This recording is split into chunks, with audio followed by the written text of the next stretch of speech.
Hi, everyone. This is Rob Roy with Elliott Options, and welcome to TradeFinder Live. For those of you that may be watching for the first time, welcome. Give you a quick rundown of how the TradeFinder works. First of all, if you've watched any of our videos, you know we have to go through this disclosure/disclaimer. It's a requirement. If this is the first time that you viewed us, please take a screenshot of that, read it in detail at your leisure.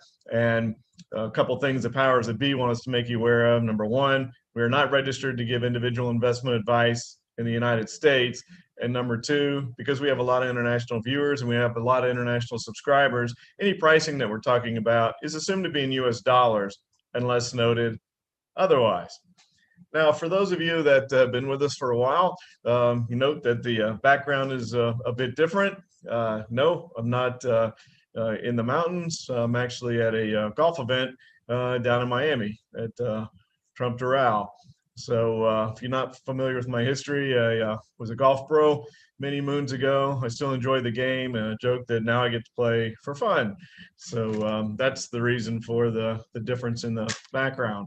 All right, so back for those of you that are brand new with us, we'll talk about the markets a little bit. Lots to talk about with what's occurred over the last few trading days, especially with speculation on what's going on with the Federal Reserve, interest rates, Bitcoin. I mean, all kind of things to talk about regarding the markets. Then we'll review any case study alerts that we have closed out for our alert subscribers, give you an idea of how that works. And then we'll discuss recent trade considerations that we've identified in past TradeFinder webinars, and we'll look for another one this evening. And we'll finish up with some Q&A with whatever time's left. That usually amounts to you guys asking us your favorite stock symbol, and we look at what our indicators are saying about those current time. One piece of housekeeping information, the Strangle Mastery promotion that we've been doing is drawing to an end. So by the end of the month, that's it. So if you haven't taken advantage of that yet, you want to. Also, next Wednesday, we have our second live Q&A practical application course, or webinar, excuse me, on practical application. So give you a chance to ask your questions. So if you want to take advantage of that offer, you can look for the link in the comments section. And in addition to that, be available for next week. So don't wait till the last of the month to take advantage of that, because you'll miss the webinar and you don't want to do that. So, all right, with that said, let's go ahead and talk about the markets. And here's where we are. We rebounded again. So move back down, right, once again, back to that 50-day moving average, tested it again. 50-day moving average is a trend indicator. It's held recently. Will it hold again this time? Well, so far it has. So we tested it back there in January, tested it in March, twice in May, and now we're testing it again in June. Now that's a lot of tests of the 50-day moving average, a lot more than normal. I want to encourage you. I made this comment a few events ago where I said that the shorts condition trading. They condition retail traders to buy the dips, and then at some point in time, there's no buying of the dip. It just keeps dipping. And I just want everybody not to think that all signs are clear. Please be careful. Please be cautious with the long portion of your portfolio. Enjoy these moves. You'll see a case study that we closed out. We do have some long stuff. we're not all short. So actually, we're fairly balanced, really, because we've been putting on a lot of the strangles, and that goes back to that strangle mastery offer that I was talking about with our strangle portfolio. Is who knows where the market's going to go from here? Was asked in the last session if I thought that the market could go higher from here, and if I did, would it be a? If it did, would I think it would be a slow churn higher? And I don't. I think the market can go higher from here, but I don't. I think this little churn stuff here that we've dealt with for the past couple of months, I think that's over with. And I feel really confident in that because we have gone sideways for so long. The longer we go sideways, there's plenty of retail short traders as well that put their stops in. It's not just all the big guys that control a lot. And if we are able to break above this 426 level, so let's go ahead and bring that last zigzag pattern on to show you where the 620 or 426 level. We've been talking about this one for quite some time as well. And if we are able to break above that level, there you go. I think there's going to be tons of shorts. You could see, well, let me spread this chart apart. If you noticed it before, it's all on the SPY recent update that I did as well, where the wave 5 is at 161.8. We've got this 426 level. If we break that, well, then we're going higher. But I don't think it's going to be that churn higher. I think there'll be a massive amount of short covering. I think we would sprint higher, just as we've done the past couple of days after that gap down low. Market's really trying to make sense of what the Federal Reserve said. Are they starting to talk about raising rates? Seems as though they are. At least the Fed governors are talking about it, whether Chairman Powell is or not. His background boys, if you will, in the committee, they are talking about it. They've moved from 2023 to 2022. We actually have 2 governors now talking about 2 rates in 2022, 2 rate increases, I should say. So none of that's going to be positive for the market. So every time we have one of these buy the dip events, again, trade it, but be cautious and just don't get caught off guard if one of these times we have a dip that doesn't turn around and rebound right back to the upside. So we still got to get above 426 first. 420, you can see that was the big zigzag, the huge zigzag that we had that topped out. And it's just really, we've been for the past 3 months now.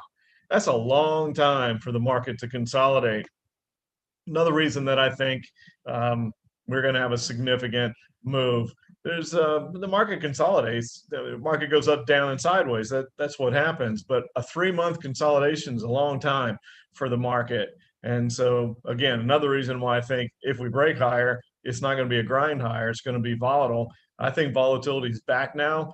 And I think it's going to be a lot of fun trading over the summer. I don't think we're going to have summer doldrums this time. We're going to have an exciting summer, fewer traders in the summertime. And when you have volatility, sometimes fewer traders, the old expression, never short a dull market. But on the other side, when you have fewer traders, things get exaggerated if it gets volatile. So, we've had it before. We had, Christmas Eve a couple years ago where it was a really horrible day. That's usually a real bullish time of the year. So things can happen.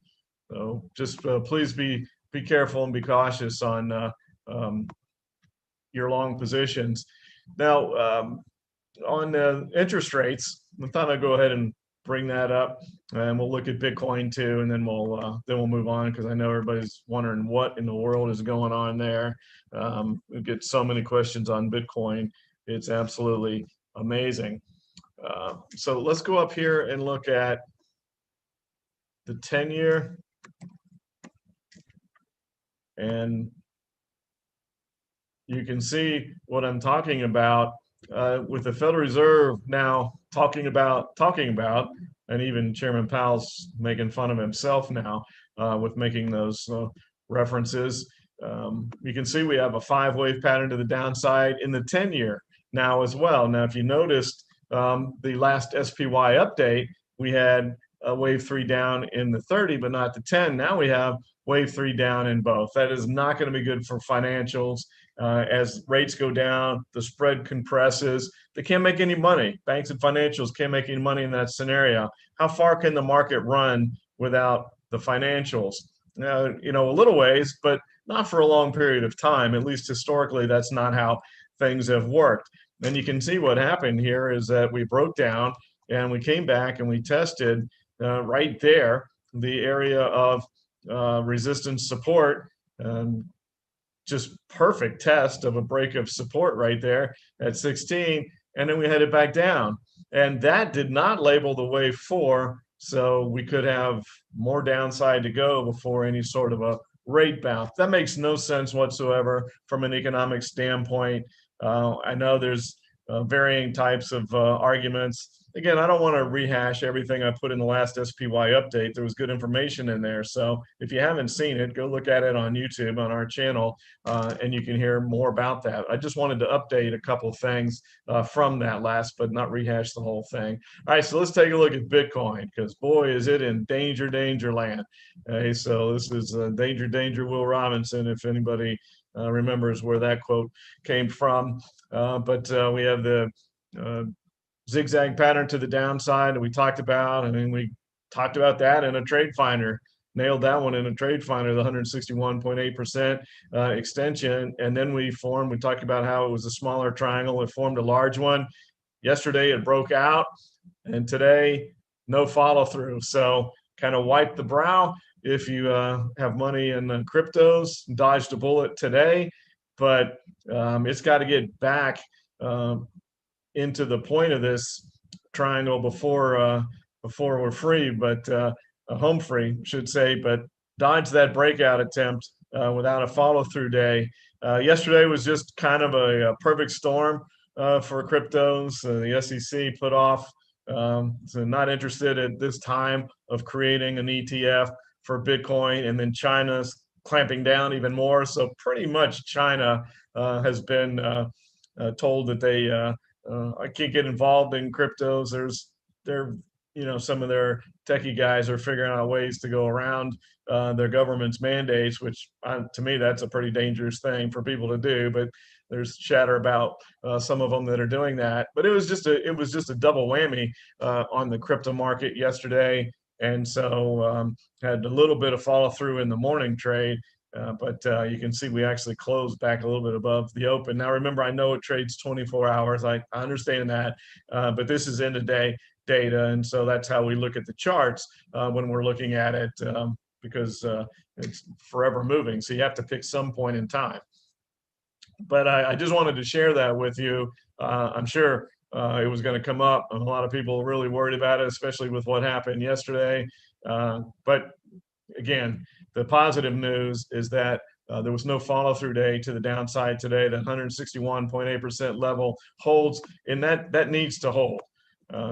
Last thing that we'll talk about here, and then we'll move on, is the fact that if it breaks this area, probably coming all the way down to this area at 24. So you can see Bitcoin back down at 24,000 really easily.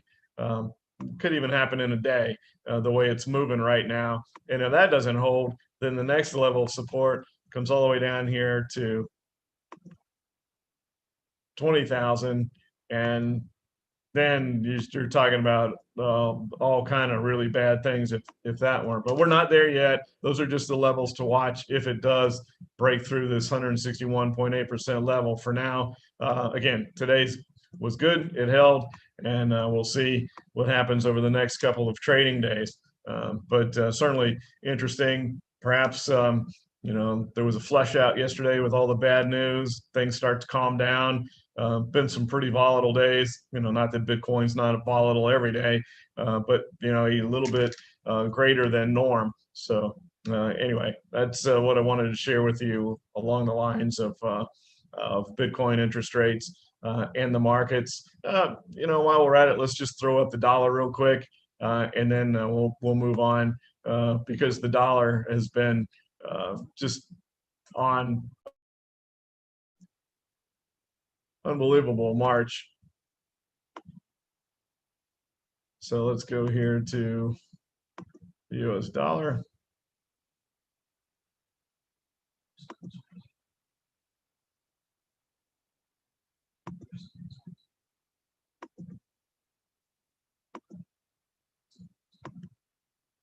And you can see that it was just vertical to the upside. And little bit of consolidation here. There's the 10-day moving average. So, I mean, 3 straight days. And we joked in the SPY update, there's a meme for to the moon, because that was exactly what was going on with the dollar. So that doesn't make any sense, does it? That the dollar is strengthening. Well, actually, that part makes sense with the talk of raising rates. What doesn't make sense is that rates are going down. So what I was going to say, lost my train of thought there for a minute, but what I was going to say or add to the interest rates was that the 2 schools of thought are, one, when you have a big spike in rates followed by a drop, it could be a sign of a recession to come.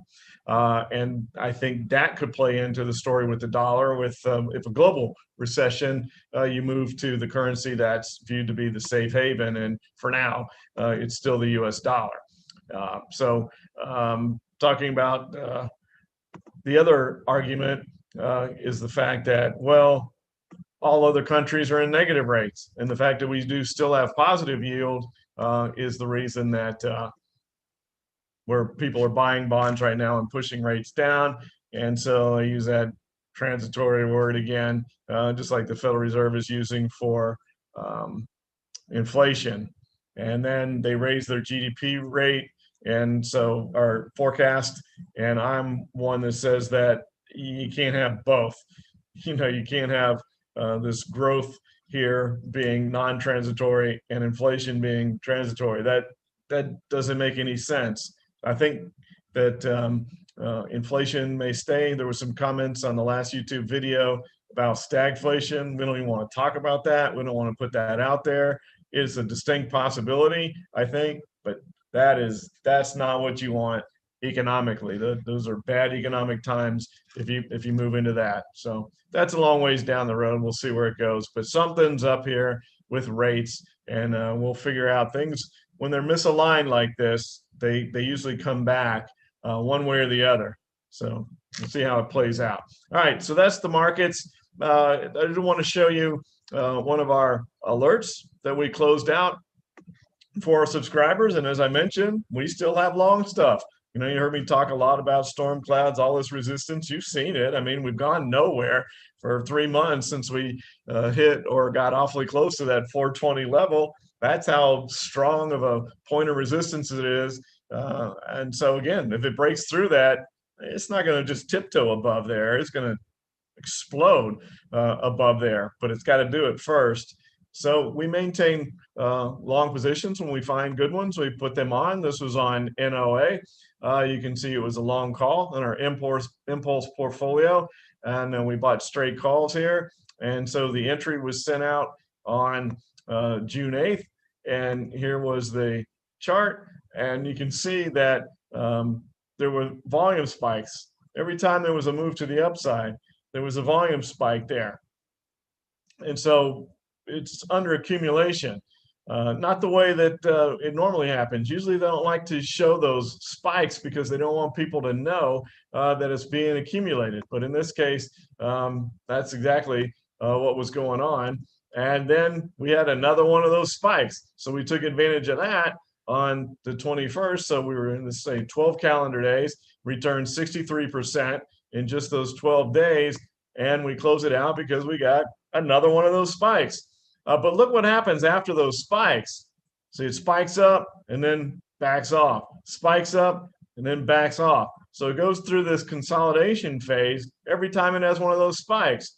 So is it going to do it again? Well, we didn't want to hang around and find out because when you get a volume spike like that or a volatility spike, that volatility comes out when you get this calming down. So you get a big up day, nice move in the options, and then you get the actual additional juice from the volatility. So we wanted to go ahead and take advantage of that and take off a very nice trade. So I did want to share with you. Didn't want people to think that I'm becoming this fearmonger or bearish. I'm just trying to report things that I see and help people to position themselves in the way that makes most sense from a risk standpoint. So that was one of our case study alerts. And if you haven't seen our website before, this is the screen it looks like for each and every one of our alerts. We send out entries, any adjustments and exits. I know there's a lot of alerts there. I just got some marketing stuff today on some of the other services that send out only entries, and then you're on your own. Well, we kind of do that for free in the TradeFinder. Other people charge for that, and that's what we're doing right here. We leave you on your own. But if you'd like to have guidance from start to finish, open to close on a position of what we're doing, that's what our full alert subscription is for, in addition to tons of education, etc. Visit the website, look around. I think you'd be really impressed. We spend a great deal of time on the educational content. If you take advantage of that Strangle Mastery offer and join us for next week's live Q&A webinar, I think you'll get a good idea of how our education is structured. We set it up to where it's designed to be like educational courses. We want people to legitimately learn. We're not just throwing up definitions and stuff like that on there. We want people to actually learn and be able to do this on their own and for themselves down the road. I did want to show this mark-to-market graph because this is a pretty good example of what happens with our long-only philosophy. We do that because it's fixed risk, so it's from a risk management standpoint. But when you're long options, time decay matters, so it moves to the upside a little bit, and then some time starts to go by, get a little bit of a dip there, and then the movement that we were looking for occurs, and then you get the big spike. And then that's a pretty good example of what happens a lot, meaning that these risk mark-to-market risk assessments here are updated every single day for every single alert. We're 100% fully transparent, and so that's a good example of what they look like most of the time. So that's why I wanted to go ahead and share that with you. All right, so now let's go back and look at some of our recent case study considerations, update those. We closed some out and crossed them off last week.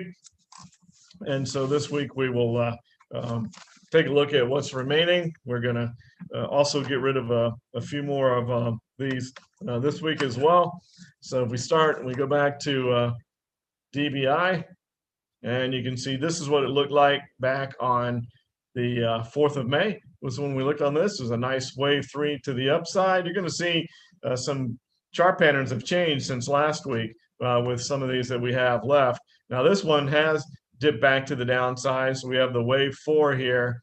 And you look at this and we're kind of at an important area. We're talking about that last week. This area of support here needs to hold. It's a 32% wave 4 correction, which is not quite to the 38.2% fib level. So if it breaks that, then it probably breaks that 38.2% level and comes all the way down here. And I don't think we'd be interested in hanging around at that point in time. So it's had 2 nice days. So it's rebounding back to the upside. So hang in there and see if that can continue. Take a look at the DMI, and it's not real constructive at this point in time. The positive directional indicator is trying to come back. So if that comes back, if they get a reverse cross, and so we get the positive back on top, and the ADX can turn and move higher. We do have some support where we're sitting. As I said, we could still go to the upside there, but that's probably the most concerning of all of the case studies that we've identified in past trade finders. One of the things that we've done is we used to just do one, and it's kind of morphed into the fact that we're doing a few. It's good education, so continuing to do that. We used to just pick one. We would narrow it down to one. That would be the case study consideration for the week. And if you go back and look, our history is pretty darn good with TradeFinder on the results of those case study considerations. So looking at Love here, Southwest, we actually did send this out as an alert to our subscribers in addition to here, and you can see the move that it's made there. It's about 10%. We go back and look at where we closed. It was at just under 61, and we made it down here to 55. So it's 6-point drop there, and that's about what it takes to move one of these into the profitability range that we look for, which is 30 to 70%. I don't think we're done yet. I think this looks still pretty good. You can see there's a good DMI as far as the downside move. CCI, it's hovering in an area of oversold, but we have a little bit lower that it could go. So we want to watch that, keep an eye on that aspect. But then we look at the moving average, and you can see we're below the 10-day moving average. We did get a little bit below that a couple days ago. And so we'll see if that is on Friday, and see if this is just going back and testing that 10-day moving average, and we march down from here.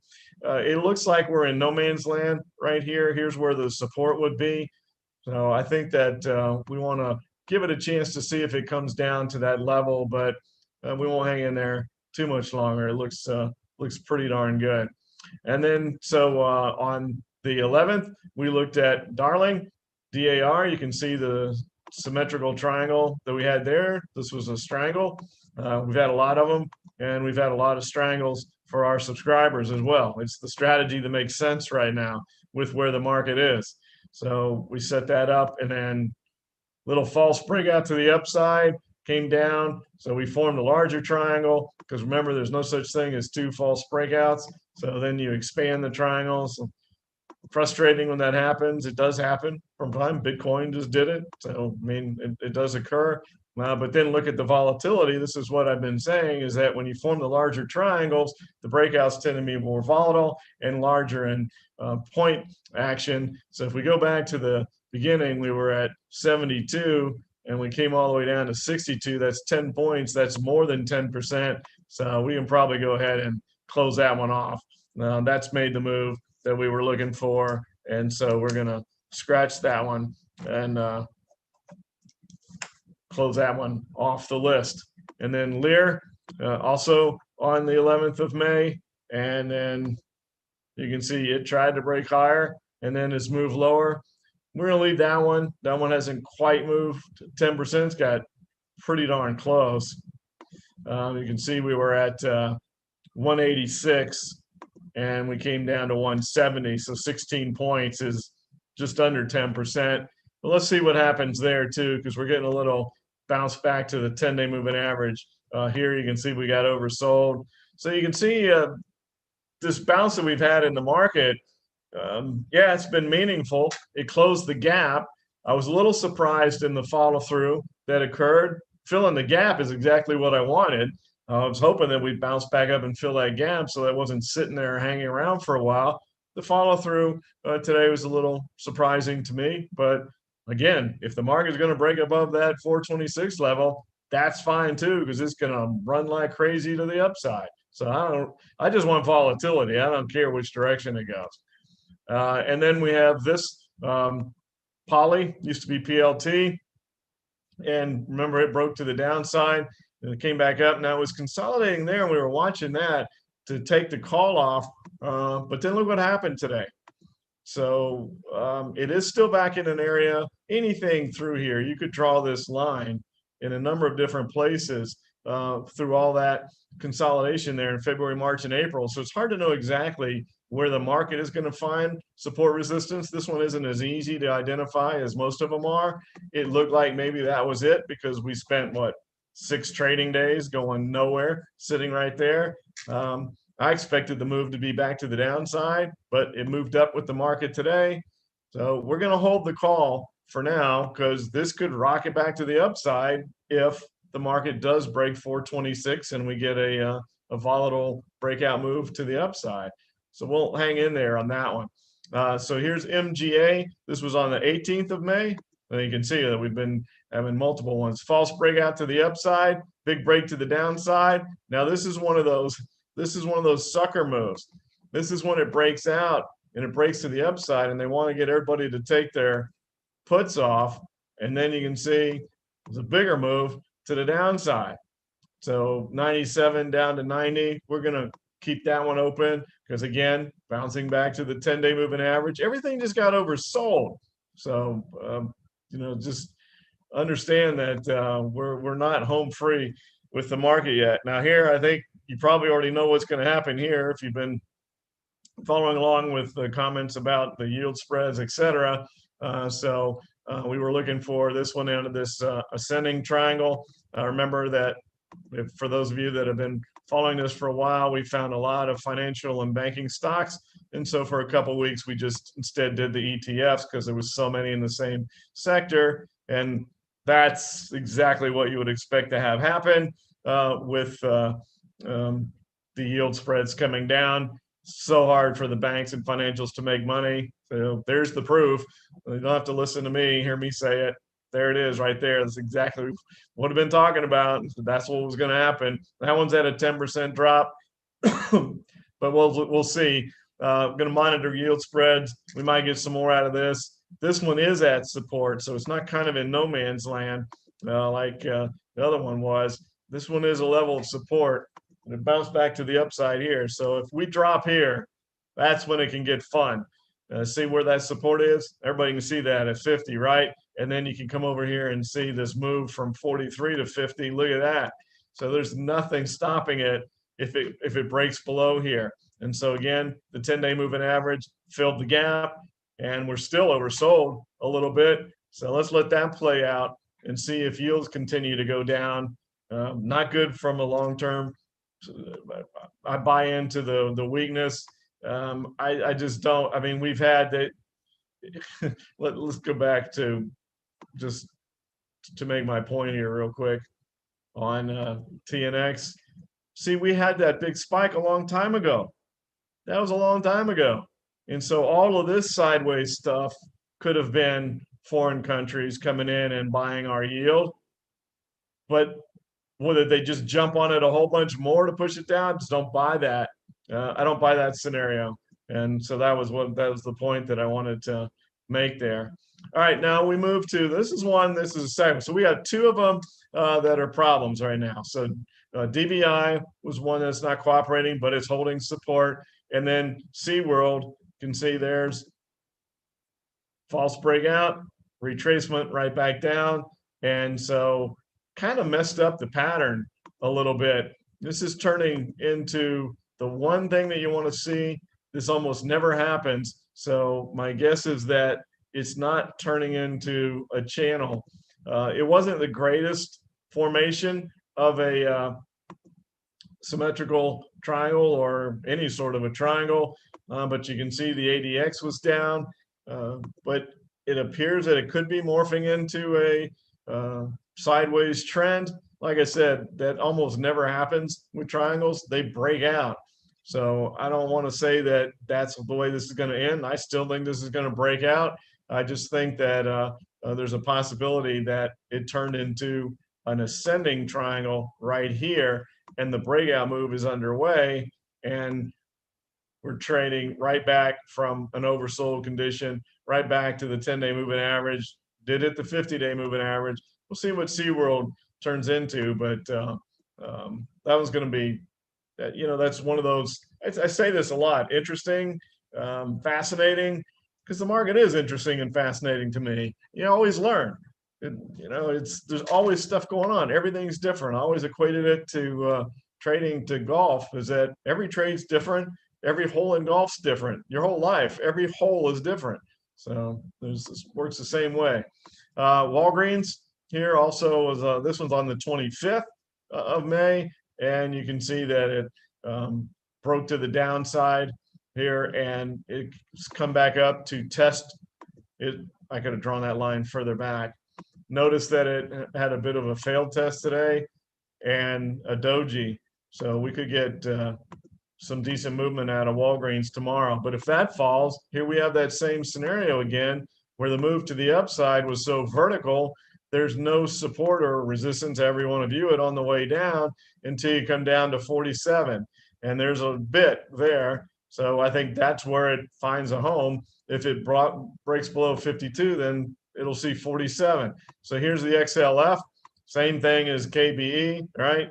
So boom, nice break to the downside, right at a 10% move, 38 to 35. So same identical chart.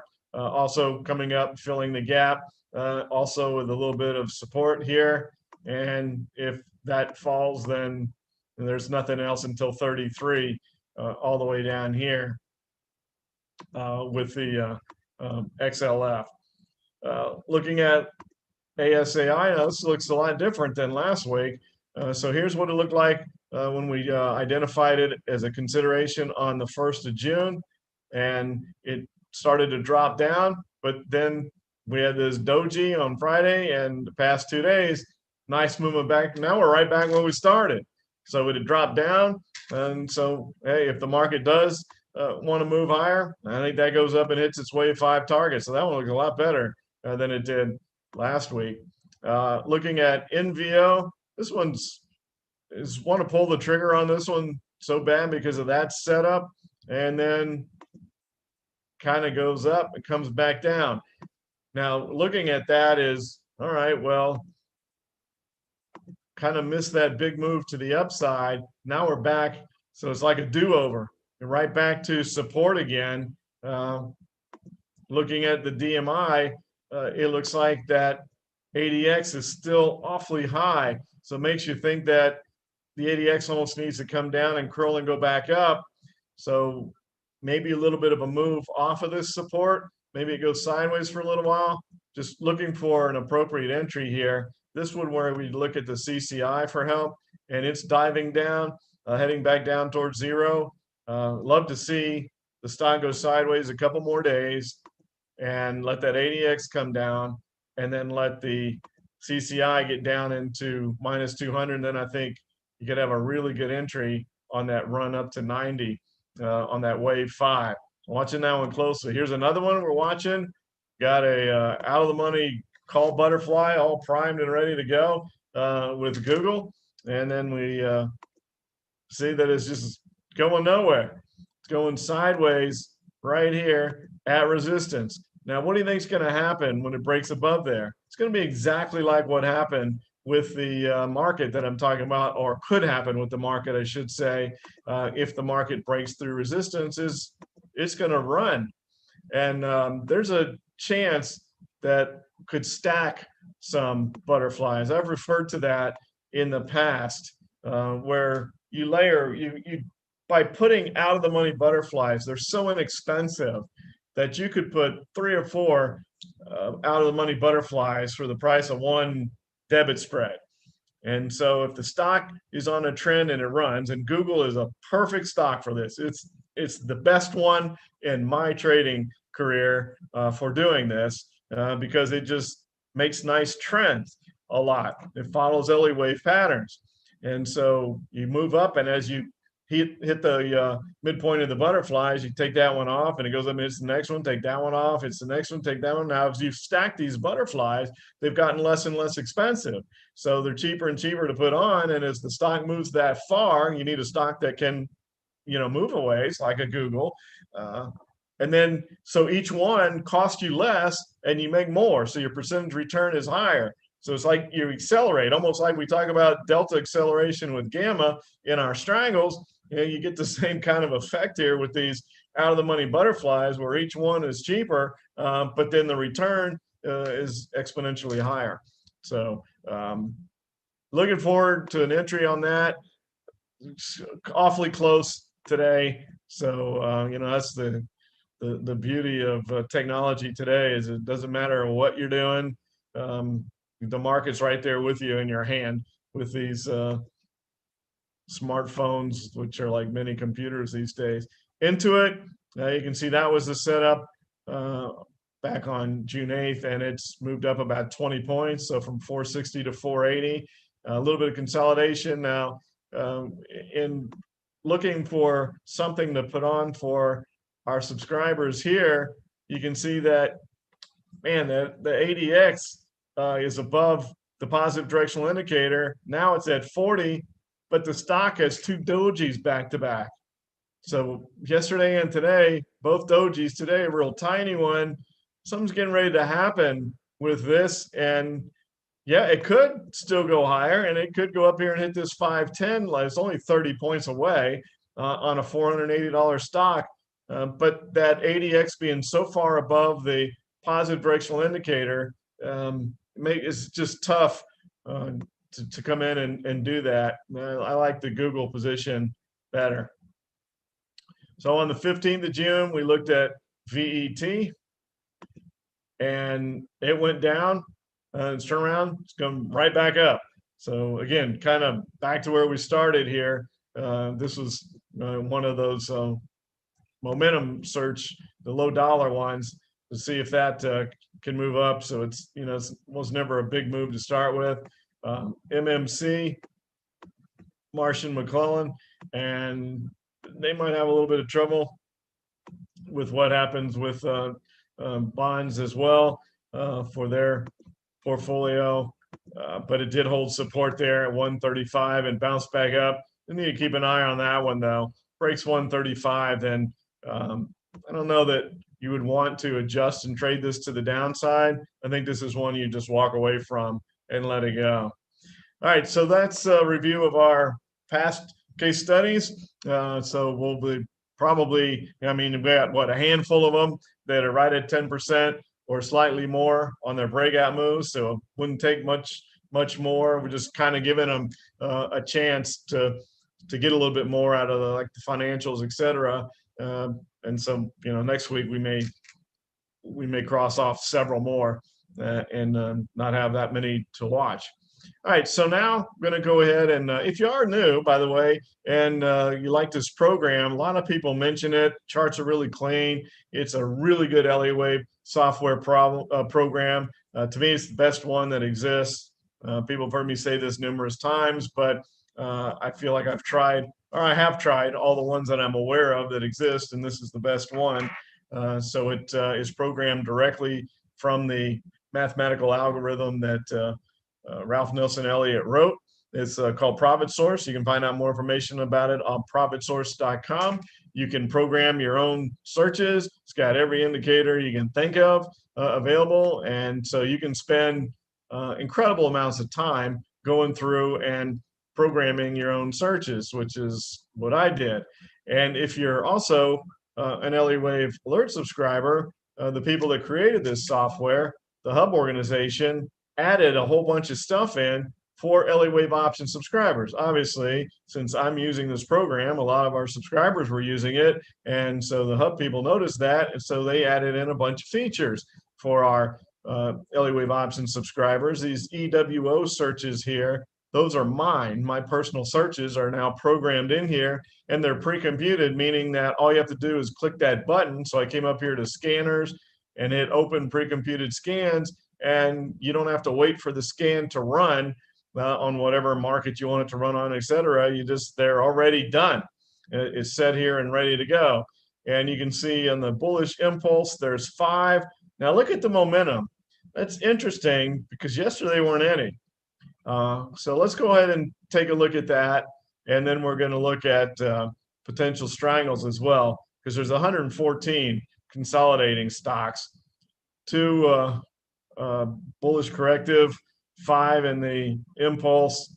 But let's go ahead and take a quick run through, look at the momentum search and see if there's anything that pops up. BlackRock. So look at CYD.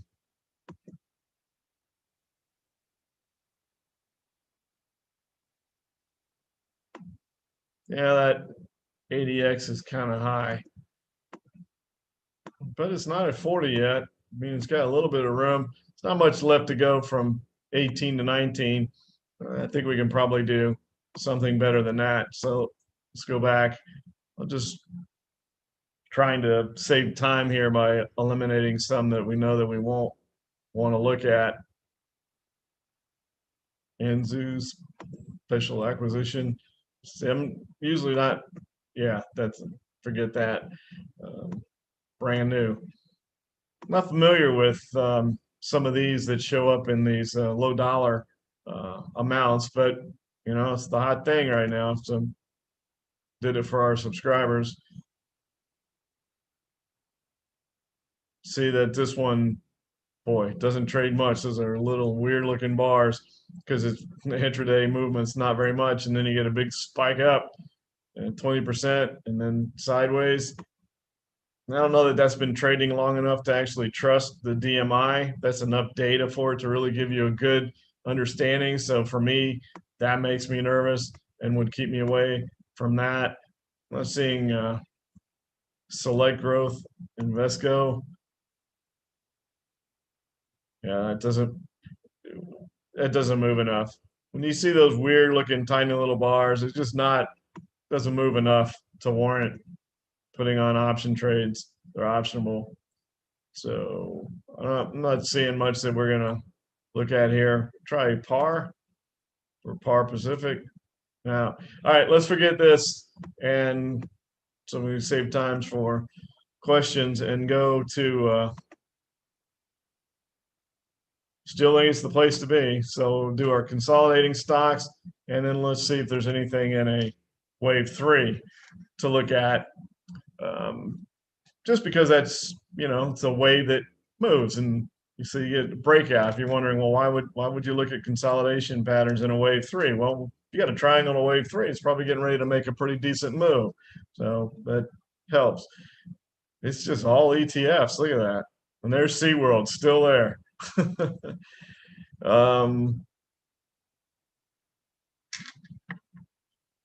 These are all those futures based doubles and ultras and all that. See what this AGG, the bond aggregate. Yeah, it's just sideways. So I'm gonna want that. Going sideways consolidations. All right, so let's see if there's any that are in bearish wave 3s. There are a couple. Let's take a look at those. Well, Viacom we know is dead sideways. Let's see what this Verasite looks like.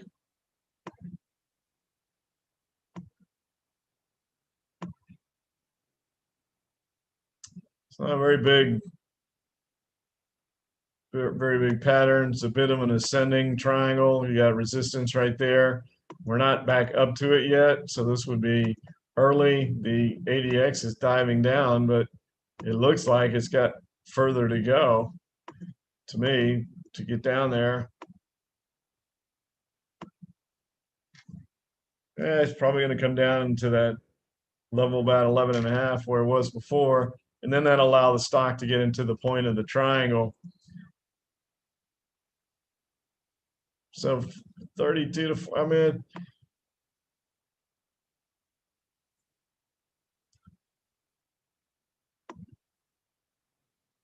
it does move though. I mean, you want stocks that can move.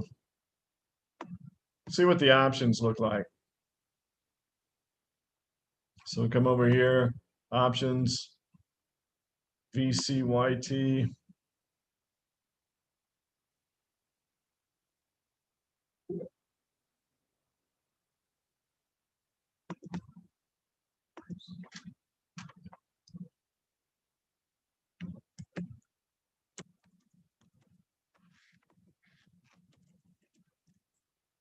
CYT. Oh, there's lots of them.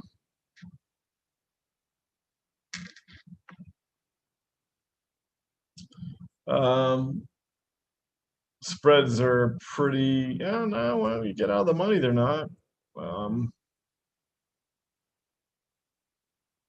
Yeah, plenty of options there. So let's go ahead and make a note of that one. And then we haven't done one with it bearish wave 3 before, so that'll be a good learning thing too as well. So make a note of that. So VCYT, make a note that that's in a bearish 3, just so that we note the difference and see how that plays out.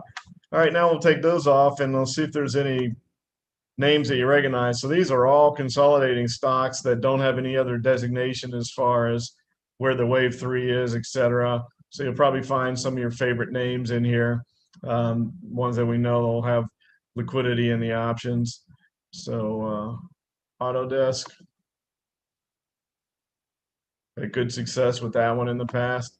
That one would probably be in our high value portfolio, which is a portfolio. Normally for our alert service, we keep it to $500 or less of risk per alert that goes out, which does exclude some high dollar stocks when you're trading strangles. So we have a high value portfolio, which will allow for alert prices to go above the $500 level for those that have larger accounts and would like that. And it's a really nice looking triangle. And as I said, I've had good success with this one in past. And see, there you go right there. Just look at this ascending triangle that we had right there. Beautiful. Ascending triangle, and look at the breakout. Massive move. And then, as Elliott wave triangles do, you know they do, they got reversed. So we came back down. So now we're moving into, that's just really good.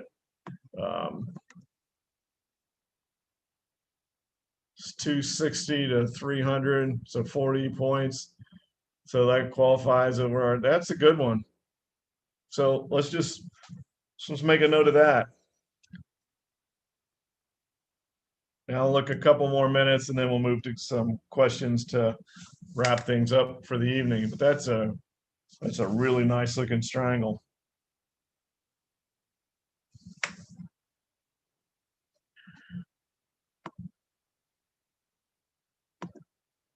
Let's see if we have a couple more names that people are familiar with. Comcast, Boyd Gaming. Let's see what that looks like.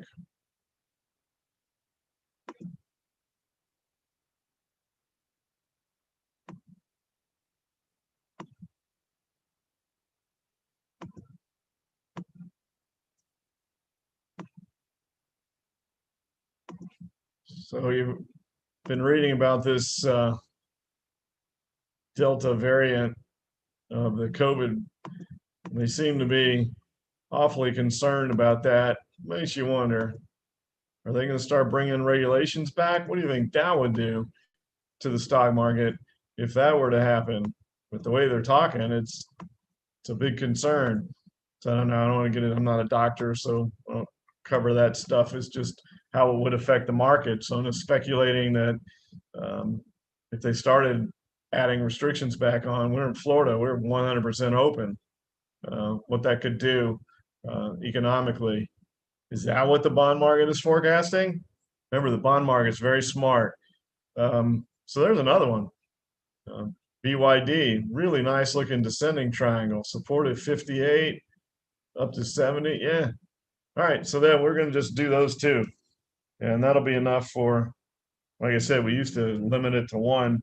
Now we do multiple ones because the whole idea is to create education here. That's what we're trying to work on. All right. So at this point in time, we'll go ahead and take questions.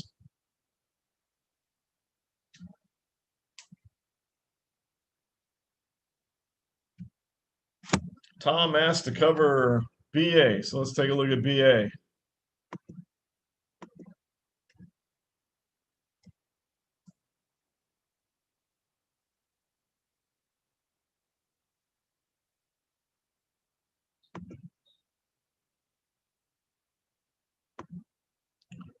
Good old Boeing.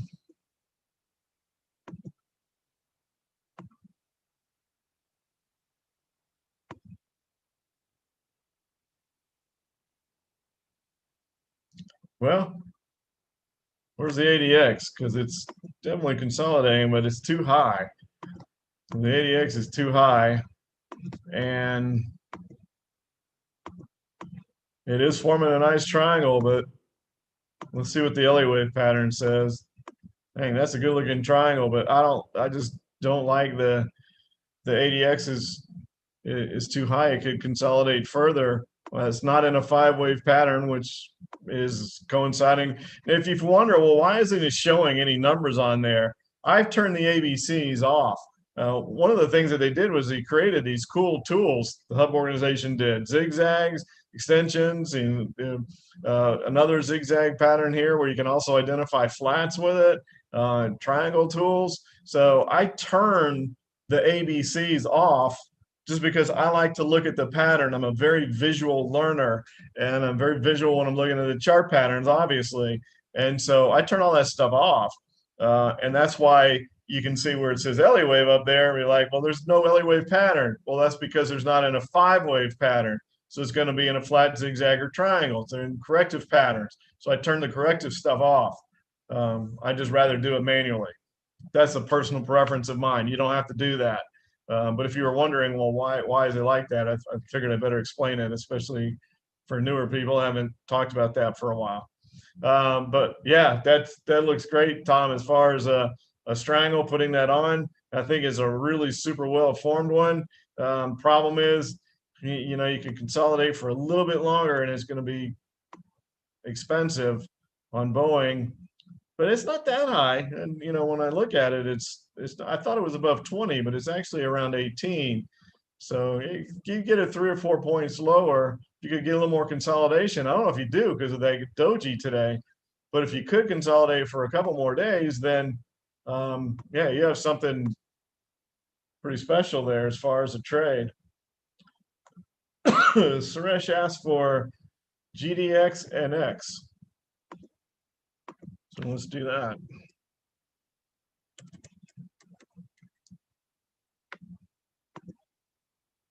Gold went back down today, and you can see the miners are taking it on the chin right now. We are currently have a bearish position on, or excuse me, back to bullish position on GLD. We were bearish. You can see that we had this drop down here and consolidating. So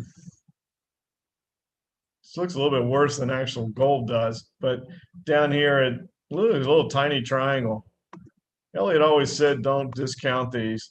You know, they're not big fancy, they don't move a lot, but they still work just as well. Just a little tiny triangle right there. That is going to move.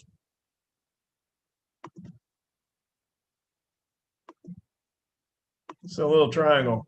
Maybe it comes back up and fills the gap. But Suresh, 34, if you, I don't know if you're long or short, but if you're long, it needs to hold 34, and it already retraced back up the previous 4. So it got that out of the way from that wave 5 to the downside that completed. It is oversold at this point. Got a gap to fill there. So it could get a little bit of a break to the upside out of this triangle there, and maybe come and fill that gap. We'll see how that plays out. And then X, I believe, was the other one. Yeah, X, the other one you asked for. U.S. Steel.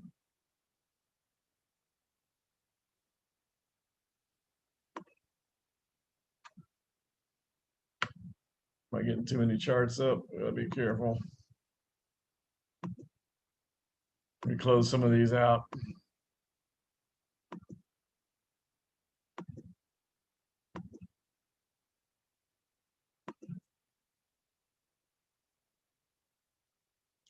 All right.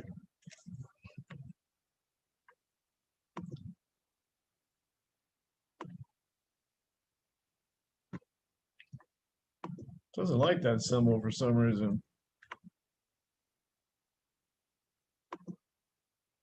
There we go.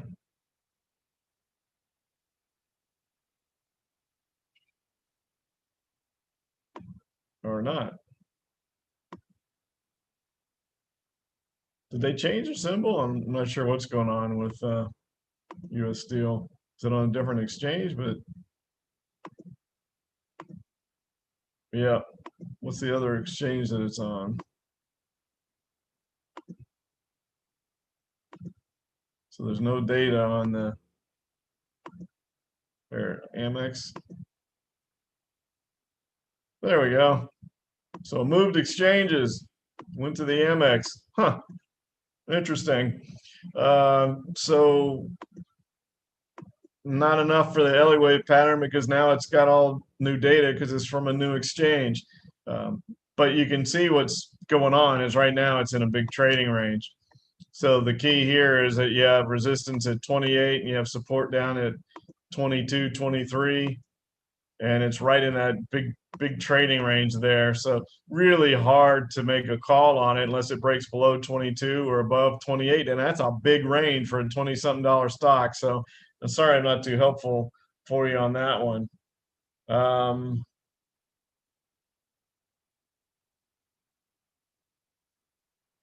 Can we discuss Coinbase and why it's pinned to Bitcoin? Should it really be? No.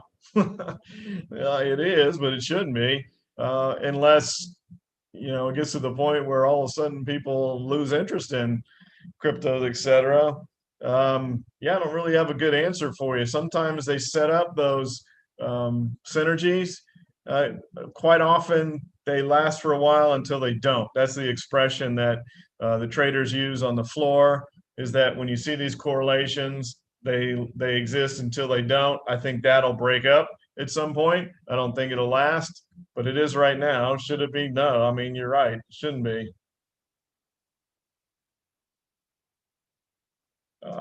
Do a video on the charting software. Yeah, we're working on that. I think you're gonna. There's just stay tuned. There's some cool stuff coming out on the software. Um, Tesla.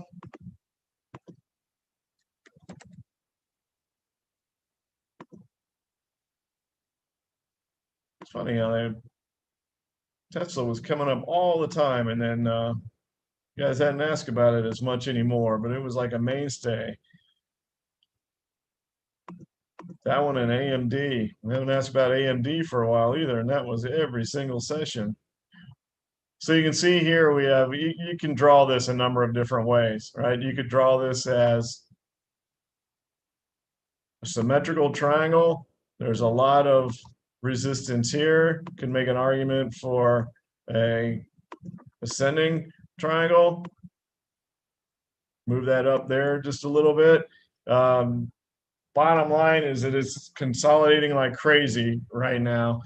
We sent out a high value strangle on Tesla for the subscribers in our high value portfolio just because of that. I don't know which way it's going to go. You never do in a triangle.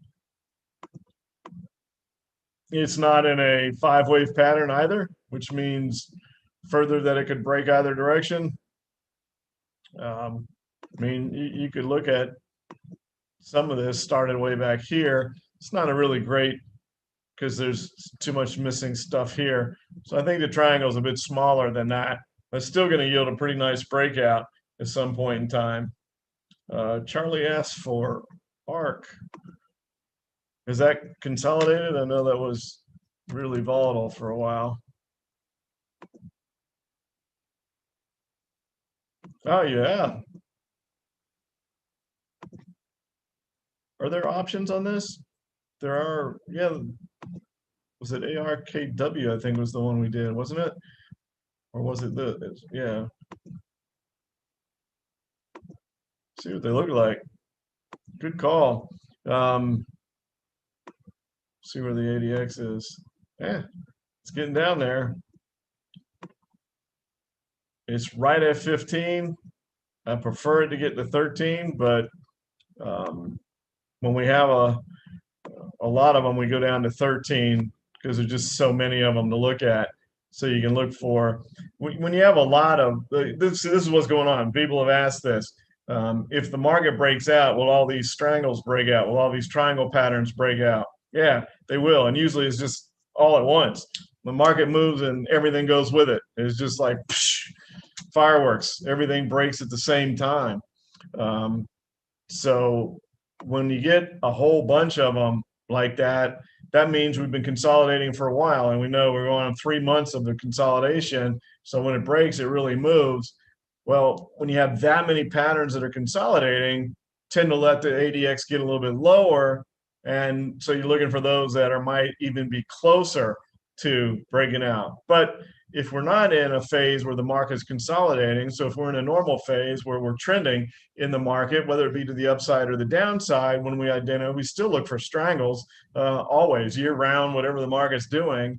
But in that aspect, then we look for 15, because typically the ADX doesn't go as low when the market is trending, which makes sense because the ADX is a trending indicator. I just wanted to pull up and see how expensive the options are on this, because that's a good one.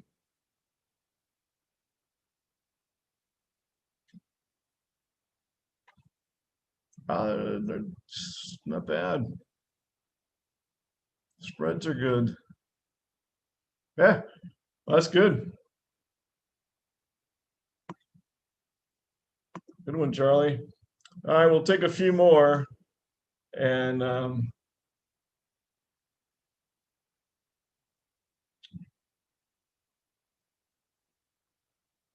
should we treat case studies? Yeah, when we're identifying these case studies, the way TradeFinder works is that you can choose your way. But what we do is we identify, this is something you would look at for a directional trade. This is something you would look at for a strangle, etc.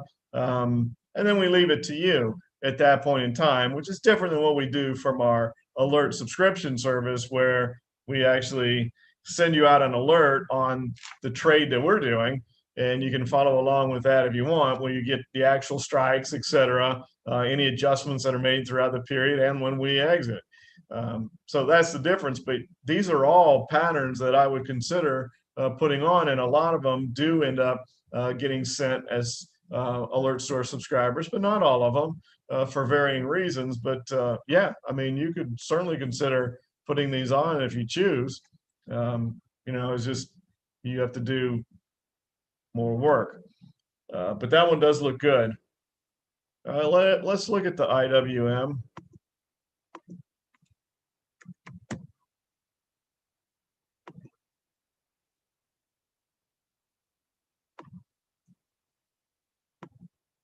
And that's, man, we think the regular market's been bad.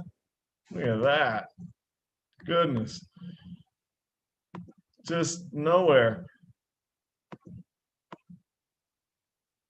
You could say that this is a bit of an ascending pattern. It's not 10% though, so I hesitate to do that, and especially when you have just such a channel. That's a tight channel. Again, this is the whole argument with at the money butterflies, right? If you could have gone back to February and said it's going to go sideways for the next 4 or 5 months, then you could have done well with an at the money butterfly. But I don't see, by the time you identify when a pattern is in a flat, there's not enough time left to generate a gain if it's a one single flat. If you get a double or triple, well, then you can, but there's no guarantee. Just like when you have a zigzag pattern, that it's 100% extension, you don't know that it's going to 161.8. You look at your confirming indicators to give you an idea. But when you have a sideways flat, would you look at the ADX? Well, if you have a low ADX, that means it's likely to break out, which is the same thing as if the ADX was coming down, then maybe it could consolidate further, but how long is it going to take for that ADX to get down to 13? It's just really, really hard to do at the money butterflies. And now I just couldn't see doing them right now with the fact that the market's really getting ready to move. So I don't know what to say about the Russell. It's a tight channel there, and it'll probably make some sort of a significant move with the market. The ADX is still not that low. I mean, it's 14, but considering how long it's gone sideways, the fact that the ADX isn't lower tells me that it could even continue to do this. It could go lower for a while. A couple of you had asked for IWM. Randall asked for SLV. Let's look at that. We'll just do one or two more and that'll be it. So we looked at gold, so we should be fair and look at silver too. Remember how we talked about silver had been leading gold for a while, and it never used to happen. Gold was always the king, and silver just followed along, trailed along. But for a while, over the last couple of years, that changed. Silver had been the leader, but right now they look identical. So they're back in sync with each other again, if you will. So this is pretty easy to read here. 24 is support. It needs to hold that. If it doesn't hold 24, it goes to 23.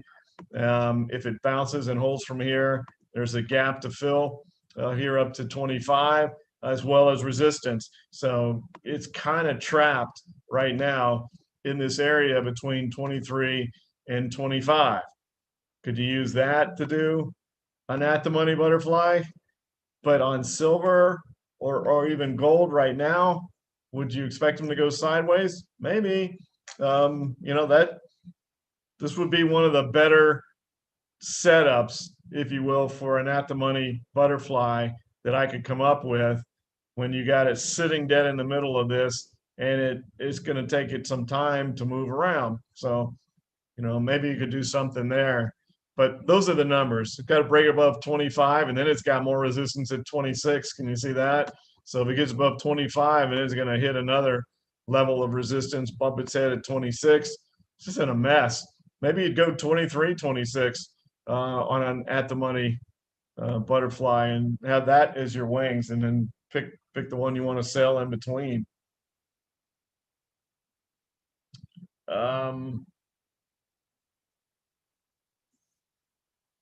BKNG, and then we'll close things up. We will likely do an alert on ADSK. That one's really good. So, I mean, there's no way to know for sure what happens in the market tomorrow.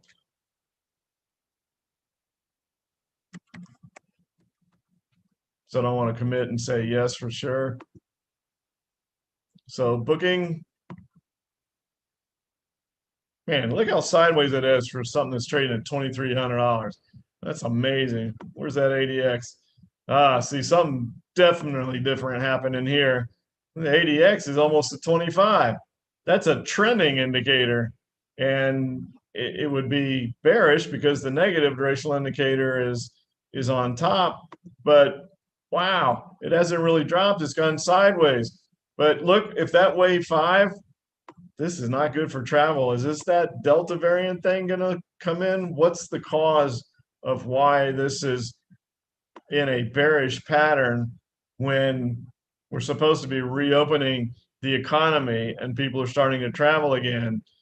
And it doesn't make any sense. But it has not retraced. Well, it's not going to, right? So it had 111% extension. So let's see where the 61.8% corrective level is. Maybe that's where it is.